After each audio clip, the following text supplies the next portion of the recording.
Hello everyone, and welcome back to another video, the T on NPD and relationships. So before we get started, I want to invite you to please subscribe, like, and share my YouTube channel. I hope everyone is doing well on today. Let's go ahead and get started. So today we're going to be discussing narcissist and cheating. I know, right? It's one of those things that comes along with it. So what I'm going to be discussing with you today is I'm going to tell you why, the most popular reasons as to why they cheat. I'm going to be discussing with you how they actually get away with it. And then I'm going to give you some strategy as to how you can combat this horrible experience and some things that you can take away from this video to help you rationalize in your mind your ability to leave and hopefully the strength to leave the situation. Okay, so let's get started.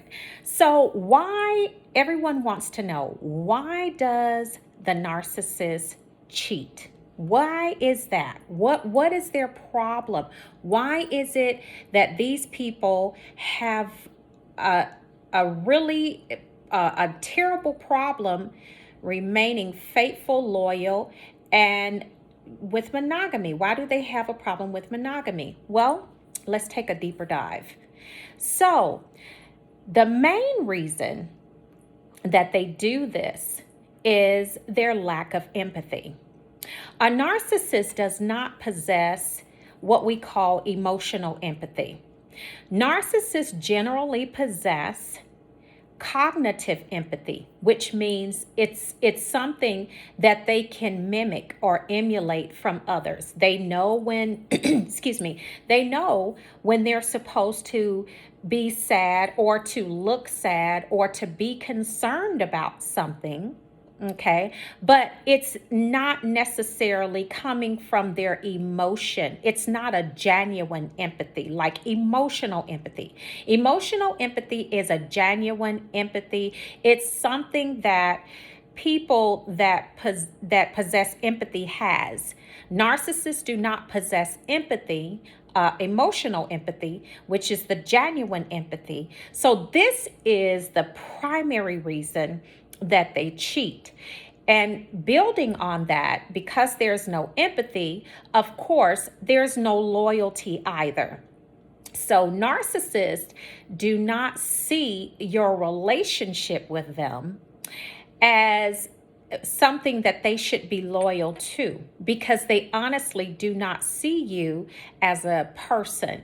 They see you as an object, somewhat of a toy that they can play with, right? So because of the lack of empathy, there's no loyalty. Now, the way that we view cheating and the way that the narcissist views cheating is totally different. Now, because we have empathy, and because of that, we're able to have loyalty as well. So the two walk hand in hand. So, excuse me, you all, the sinuses this week or something else, but I do apologize. So when you look at that, so no empathy, they can't have loyalty. Those two things right there are just a recipe for disaster. So that's the main reason that they cannot be loyal and they cheat, is there is a lack of empathy. Now, here are the underlying reasons, okay? I call these underlying reasons because those two things on top, to me, are the centerpiece of why they cannot be loyal, and they and because of the fact that they lack empathy. Okay, so when we're looking at those two items, let's look at the underlying things. The underlying things would be because they're empty vessels, okay? They become bored, okay? Your fuel and your supply that you're providing them with is going to lose its potency at some point. And the reason this is because narcissists have what we call an insatiable appetite. What is insatiable? Meaning that it can never be filled. They can never be fulfilled with anything for in any amount of time. They're always on the hunt and on the chase for something more. They are empty inside.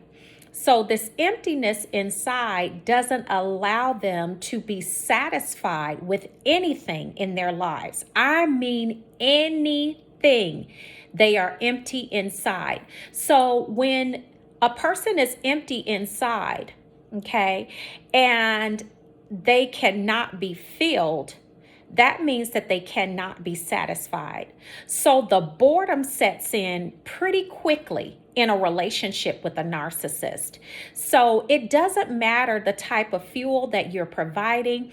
If you are an empath like myself, you're going to, I know we love really hard. Empaths can love really hard. And even if you're not an empath, just a normal person that wants to put your all into a relationship, a narcissist is never going to be satisfied even with your all that you're giving. Because you have to understand, everything they are extracting from you, you will not get back. And that's a lot of times why we give into these bottomless pits and these bottomless situations, and we become empty ourselves because we've given everything in our cup to someone else that has nothing to return to us. So we become empty as well. Now, we do have the ability to refuel because we're not empty vessels inside, but it does take us a day or two or a few days, sometimes weeks, months to refuel, but we are able to heal and get back to full status. Okay, now let's talk about how they get away with it. But before I talk about how, let me give you another reason why. So I said that, boredom, of course, and the fact that they feel like they're entitled. That's the thing I did want to draw out as well. They feel like they're entitled to have more than just one person because of the lack of empathy and no loyalty to you or your relationship. They feel entitled to be able to sleep with who they want, have an emotional or physical relationship with who they want, because they feel like because of the fuel supply that they need, that if they only keep the relationship to just the two of you, then they're going to run out of fuel really quickly. And this is like their lifeline. It's like the air that we breathe. So this is the way that they treat cheating or other supply. They feel like they should be entitled to go out and cheat and be with other people because this is their lifeline that we're speaking of. Not the fact that they should be loyal, not the fact that they should go within and fix their problems of brokenness inside so they can be like normal people. No, they actually go out and do what they want because to them it's survival. It has nothing to do with you. It's about survival. So if it hurts you or if it breaks your heart, that's your problem, because to them it's about survival. It's about, I have to get the next hit. I have to get the next high so I can live. So in my study, those are the main reasons, the empathy and the loyalty, the lack of empathy and the loyalty, and then the boredom are the underlying. And then also they feel like it's their lifeline and they're entitled to do it. Okay, so now let's go ahead and jump over into the why. Okay, why, or actually not the why, but how they actually get away with it. Now, the way that they get away with this is that there are a lot of things, a lot of different weapons that they employ in a relationship. The main one is the gaslighting, okay? Altering your reality, the projection, the double bind, All of those different things are things that they employ to basically make their victims crazy, to try to distort their reality, to make you feel like it's you that's out of your mind. So once they start to employ these different abuse tactics, the gaslighting, the projection, the double bind, the manipulation, once they start to employ these different tactics in the relationship, these things are designed to keep you second guessing yourself. Okay, it is designed to bring you to a place of total breakdown. Okay, so once they get you to a place, and believe me, they know when their tactics are having an effect on you, because these people have been engaging in these types of activities since they were young. So they've learned how to do this since way back when. Okay. And so as they get older, they perfect the art of manipulation and control. Okay. So what they do is once they start to actually employ these different tactics and make you crazy, then they can cheat. They can go out and cheat, and they can start an argument with you for no apparent reason, just to get out of the house or out of your presence and go be with the other supply. They can do this because they have you already second guessing yourself, making you feel like maybe it's something that you've done or you're going crazy, because when you're naive to the tactics and the games that they're playing, of course, they're going to be able to get out and do exactly what they want. And they're going to say basically that you're crazy. And they've been telling you this for a while now. So this is how they do that. Excuse me. Now, with the narcissist, because of the dualistic mentality that they have, once they start to employ these tactics, all of these different things that I've mentioned, and you can check out a few other of my videos where I actually talk about the projection, the manipulation, and control. I spoke about that, I believe it was last week or a couple weeks ago, but you can go back through my catalog and take a look at those. But because of their dualistic mentality, once you have that first argument with them, they actually see you as pretty much all bad. Now you're in opposition of them. You're not going along with their game and everything that they're saying. So that makes them go even harder when it comes to the tactics to manipulate and to control you.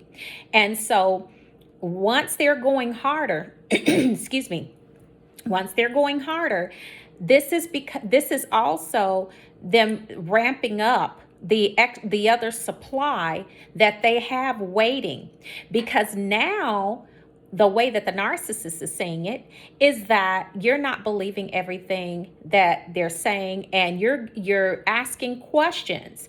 And although they are making you feel like you're crazy for asking these questions, they already understand, because they've been through this cycle several times before. They already understand that this relationship at some point is going to have an expiration date. Okay, so how they get away with it?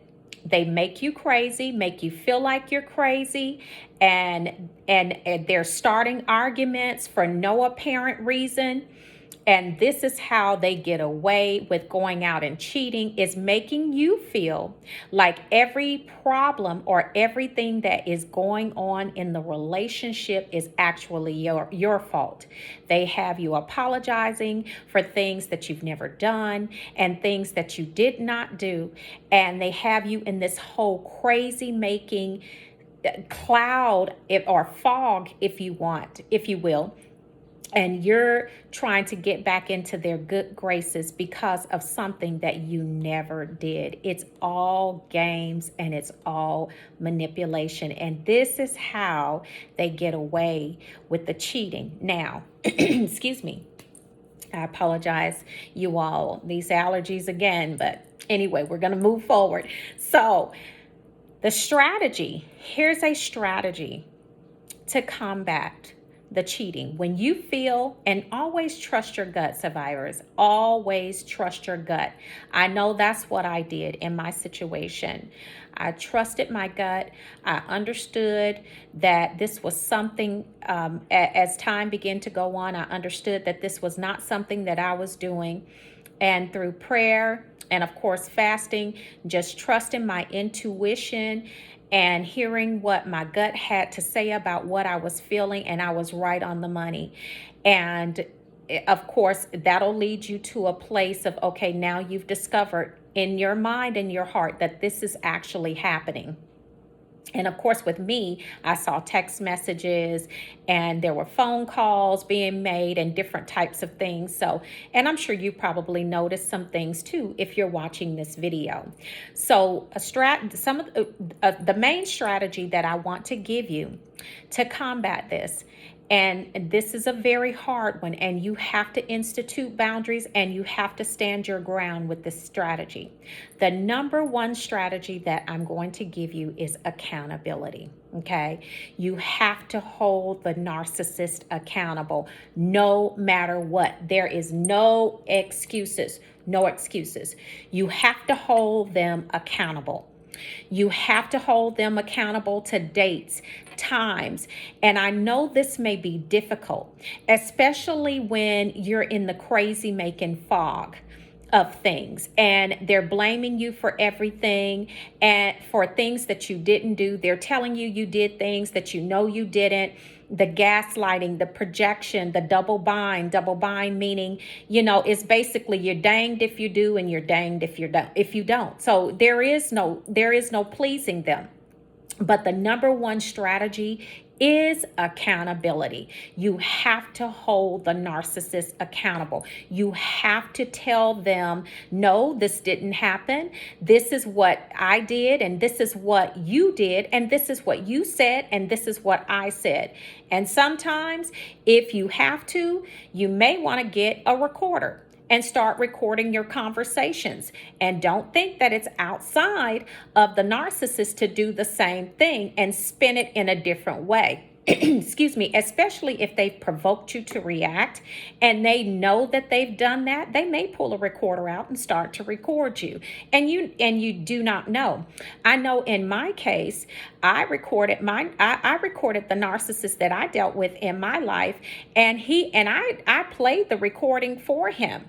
And he actually told me, and he heard his voice, he heard the woman's voice on the recording, and he actually sat and told me that it was an illusion. I know, right? An illusion. This is how demented these people are. They are totally, the things that they do are psychotic. The reasons that they do them are even more. So when you're dealing with the narcissist and you're dealing with the cheating, you have to trust your intuition. That's the main thing. You have to understand why they do it, which I've already outlined that. You have to understand how they get away with it, and you have to understand your strategy in combating it. The goal that you want to arrive, this is where you want to arrive, is actually no contact. Going no contact with the narcissist. Do not entertain the phone calls. Do not entertain the text messages. Nothing. That's the goal. So you can begin to heal from the abuse, okay? So you can begin to rebuild your life and continue or actually go and start to refill your cup. The cup that they have emptied. You have poured all of your oil from the alabaster box, as the great CeCe Winans sings, and I love that song. You've poured all of your oil onto a person that did not appreciate who you are. It is not your fault. It is not your problem. You did nothing to deserve this. Cheating is not your problem. It's the problem of the person that did the cheating. It's an integral thing. It has nothing to do with any situation. You cannot make anyone go out and cheat. It is an integrity thing. Yes, we have problems in relationships. No relationships are not perfect. But cheating is an integral issue with the person that is committing the act, regardless of what is going on. They can choose, if they're not happy in the relationship, they can choose to leave rather than to cheat on you. So don't ever think that you caused them to do this. This is who they are. This is who they are. It is an integral thing. So I want to leave you with this question. And the question is, and I want you to think very deeply about it. If you were playing a board game with someone, or you were an athlete engaged in a game with a team, and you discovered that your opponent was cheating in the game to win the game, the question that I want to ask you is, would you continue to play the game knowing that they're cheating on you? Would you continue? Or would you drop everything, game over, walking away? I'm done. It's over. I'm finished. The game is over. I want you to think about that question, and I want you to meditate on it. Know that cheating is never acceptable in a relationship. Their lack of empathy gives them no loyalty, no accountability in the relationship. The crazy making tactics that they put you through is how they get out to do what they actually do. The cheating, the lying, the manipulating. How are you going to combat this? Strategy: hold them accountable. Listen to your intuition. Okay? Now, that's it for me on this video. I hope that this video resonates with you.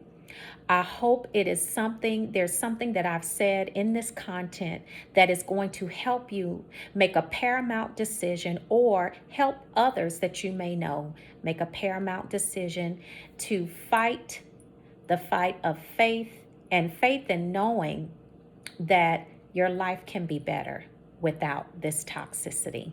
Okay? So survivors, much love to you all. Have a beautiful rest of your day. And I want to say to the next video, ciao you all. Ciao.